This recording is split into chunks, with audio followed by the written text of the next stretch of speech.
Assalamualaikum warahmatullahi wabarakatuh. Nama saya Elvin Eviana, kelas 7A4, NIM 217010178. Di sini saya akan menjelaskan kembali tentang materi seminar Fear dan Greedy dalam beberapa pekan yang lalu untuk mengisi kembali tugas manajemen resiko dan investasi yang dibimbing oleh Pak Deo Rimbano.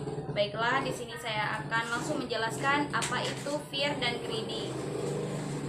Seperti yang kita ketahui, fear atau ketakutan adalah suatu tanggapan emosi terhadap ancaman.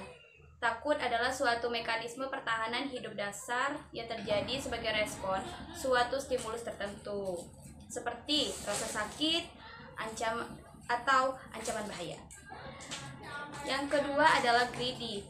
Greedy atau bahasa Indonesianya adalah keserakahan, adalah suatu keinginan yang sangat besar untuk memiliki kekayaan, barang, atau benda yang bernilai abstrak dengan maksud menyimpannya untuk dirinya sendiri, jauh melebihi kenyamanan dan kebutuhan dasar untuk hidup yang berlaku pada umumnya. Saat muncul keserakahan dan ketakutan itu sendiri, pasar biasanya bertindak berlebihan atau overreaction, sehingga harga meningkat tinggi akibat keserakahan tersebut, atau bisa juga sebaliknya. Dalam suatu investasi saham, keserakahan dan ketakutan itu adalah hal yang biasa atau lumrah terjadi kepada suatu investor yang baru. Oke, selanjutnya di sini adalah menjelaskan tentang investor itu sendiri. Investor seperti yang kita ketahui pula adalah seseorang atau perorangan atau lembaga, baik itu domestik maupun non-domestik, yang melakukan suatu investasi baik dalam jangka pendek ataupun jangka panjang dengan tujuan ingin mendapatkan keuntungan sebesar-besarnya. Ada dua klasifikasi investor. Di sini adalah satu, calon investor yang belum menjadi klien perusahaan sekaligus, dan dua, investor yang sudah menjadi klien. Untuk calon investor yang belum menjadi klien, biasanya memiliki sifat-sifat atau spesifikasi seperti kurang mengerti mekanisme perdagangan saham, belum mengerti bagaimana menjadi investor saham, masih memiliki rasa ketakutan dalam berinvestasi, kurang mengerti apa itu saham, dan masih mempertimbangkan resiko-resiko yang terjadi dalam saham. Untuk calon investor yang sudah menjadi klien itu sendiri, tentunya dia sudah mengerti apa itu saham, setidaknya sudah mengerti mekanisme perdagangan saham seperti apa yang bagus untuk mereka invest, dan biasanya sudah menjadi investor saham. Orang yang sudah menjadi klien saham itu biasanya dia sudah mempunyai keuntungan. Adapun di sini bagaimana cara mengelola fear versus greedy. Mengelolanya di sini maksudnya agar kita tidak terjadi kerugian ya. Di sini satu, menyusun rencana. Rencana itu pasti harus kita susun dengan baik, seperti berupa ide-ide yang kita keluarkan agar kita tidak terjadi kerugian di masa mendatang. Yang kedua itu memperkecil posisi trading.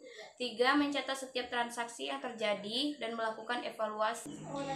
Dan keempat, belajar dari orang lain itu sangat penting, karena bagi kita sebagai seorang investor pemula, itu bertanya-tanya kepada orang yang telah mampu, telah bisa, dan mengerti tentang saham itu memang sangat bagus. Jadi kita bisa bertanya apa kekurangan dan kelebihan kita dalam bersaham,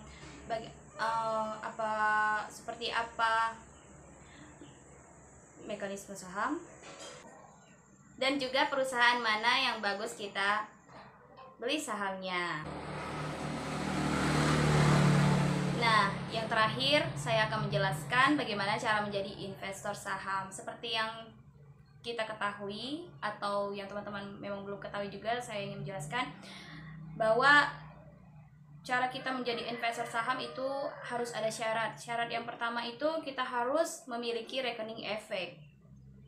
Bedanya rekening efek dengan rekening kita yang biasa. Rekening efek itu terkhusus untuk saham, investasi, sedangkan untuk yang rekening biasa, rekening buku tabungan adalah untuk kita menyimpan dana-dana kita di bank.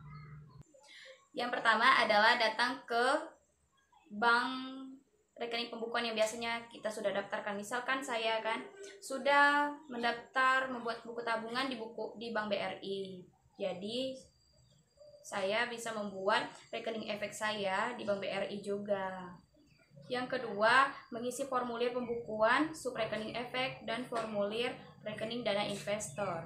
Yang ketiga, memberikan dokumen yang diperlukan seperti fotokopi KTP, NPWP, SIM, dan fotokopi bagian depan buku tabungan.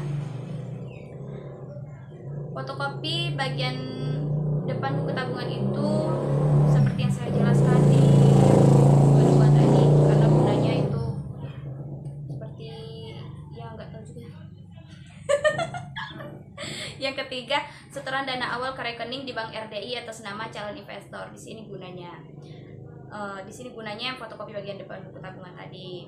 Yang keempat, setelah disetujui hanya kita sudah siap berinteraksi. Oke, itu saja yang bisa saya jelaskan. Lebih dan kurangnya saya mohon maaf. Terima kasih yang sudah mendengar. Terima kasih juga untuk teman-teman dan rekan, juga dosen pembimbing saya.